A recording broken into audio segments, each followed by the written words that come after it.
Hey, Joel Ittenbach here. Hey, we're going to do a video here on this Lexion 740 on my general maintenance preseason program. I like to try to catch what I can before we get rolling, but stuff's going to break in season, but there's a lot of stuff we can catch before season. This is actually a C48. It's a few years old. I've got 1,400 hours on the engine. Of course, less on the separator. So we're going to start by going up on top and do an oil change, which I did the oil change already.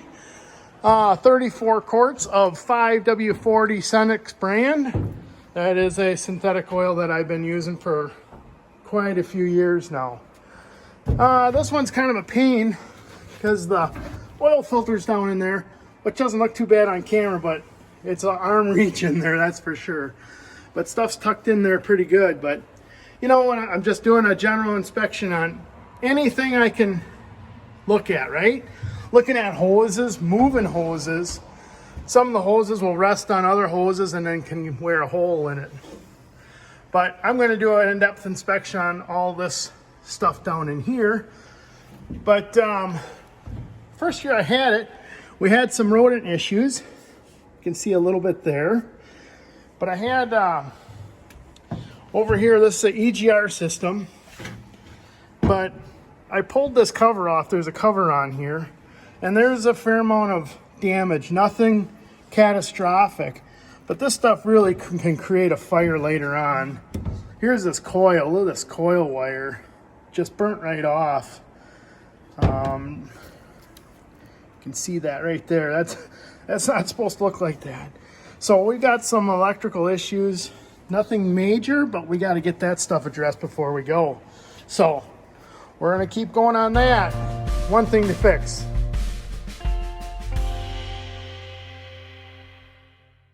All right, I am on the right side of the combine, and I have had issues with this particular pulley. This is an alignment pulley, and this would be a tension pulley on this bracket, and it is on one of the largest belts on the machine. Claas uses a cylinder up front, and then it uses twin rotors going up the back. This belt actually drives that twin rotor, those twin rotors, 2 gearboxes up in the back. But it's not in the handiest spot, so that's why I tend to this pre-season. But it is back there, right there is where that those pulleys go, and it's this large belt here. It's a 3-rib belt. It's almost 12 feet from this end to the other end. But of course there's stuff in the way. There's this variable drive set up here that we've got to get that belt off to get that out. Another belt back there to get to that. So we got to open those two up and pull that belt off, and then when we go into the back, kind of the same way, up into there, 2 more variable drives that we got to pull apart to get. This is the other end of the belt, so it runs up. That's the fuel tank there, and it runs in behind the fuel tank. But that comes up, runs through this variable drive up into there. You can see there's 2 gearboxes up in there. And that's the end of those two rotors. So got to switch that belt out and get new bearings into those pulleys.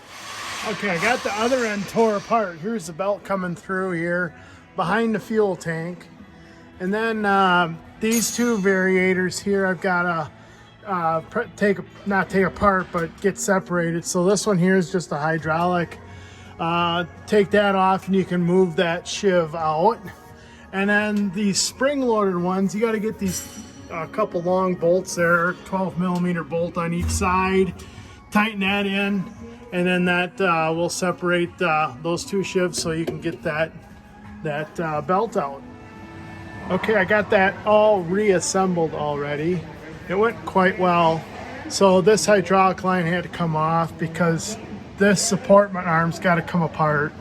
So there's a couple bolts that go into here to separate those shivs. So I push that apart, and then this will come apart and get that the big belt off. And then on reassembly, you just got to make sure that you get this support arm tighten in before you release that sheave, just so there's not any extra tension on those two coming together. So want it right directly free riding, if you want to call it. No pressure on either shaft. So all right, I got to go back up to the front, and we're gonna put the rest of that tensioner together up there. Okay, one of the last things we got to do is on these variators, this variable drive, this moves in and out plus driving, so there's some little plastic wear strips right into here. You can see that rides on that. They call it a wear shoe. Just a little piece of plastic there to keep the two metals from wearing on each other. And they're just held in there with a roll pin. Like that, and then the roll pin goes in there. And now you can see you've got a little bit of a space here. So had to do those. There's 3 per variator. So I did the ones back there that on the rotor drive. Those were done.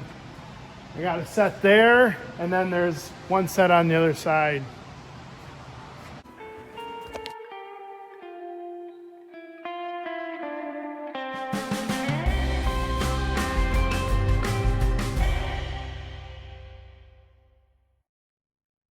Okay, done with the right side, moving to the left side. I really only have one belt that needs replaced on this side. It's this one under here. It's actually 2 belts. And that drives the feeder house and the whole head. And that head is a chopping head. So there's a lot of power getting run through this belt. And that is driven through this variator right here. So I've got to separate these back off, take this off because that belt is running back here. The inner fender has to get removed and pull that apart. And then while I have that apart, I'm going to be replacing those glide shoes like I did on the other variator on the other side. And there's a couple wear bushings up into here also we're going to replace. So I'm going to get after those.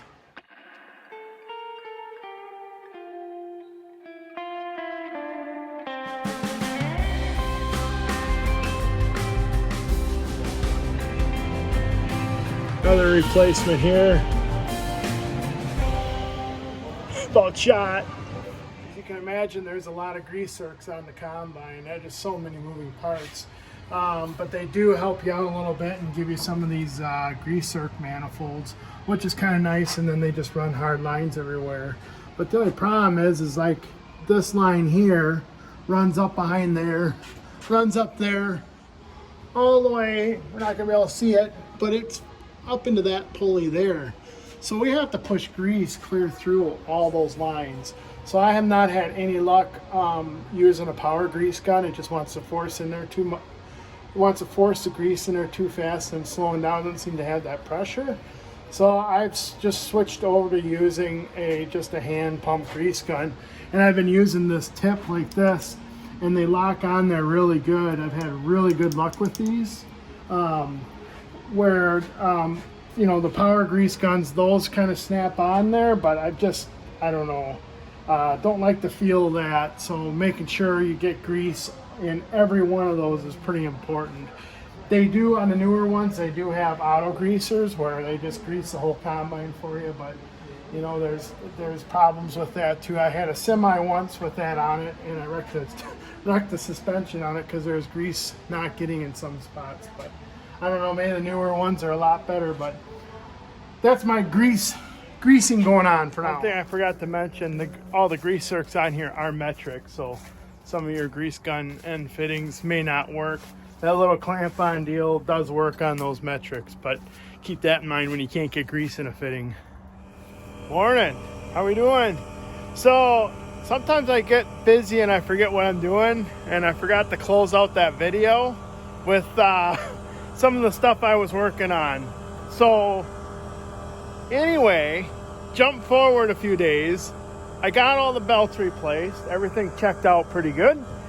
Kind of went over all the other settings. Those belts went together really nice. that ignition coil and the wiring harness, I got that all fixed up.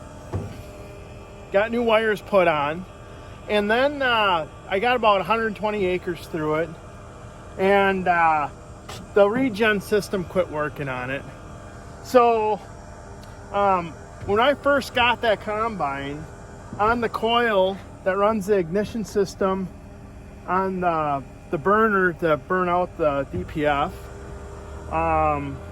the coil was bad, and I had to solder some wires together and make that happen because I didn't have the parts on hand. Luckily, I ordered those parts way back then, 3 years ago, 4 years ago, whatever it was. Had that coil. Well, that coil went bad on me last night, so I switched that out. Well, I don't quite have it switched out. I gotta throw it in there yet, but everything checks out really good on it, on the new one. So anyway, that's gonna be a wrap for this morning. Wow, got the 933 Fendt on the grain cart. Things are rolling, combine's working good.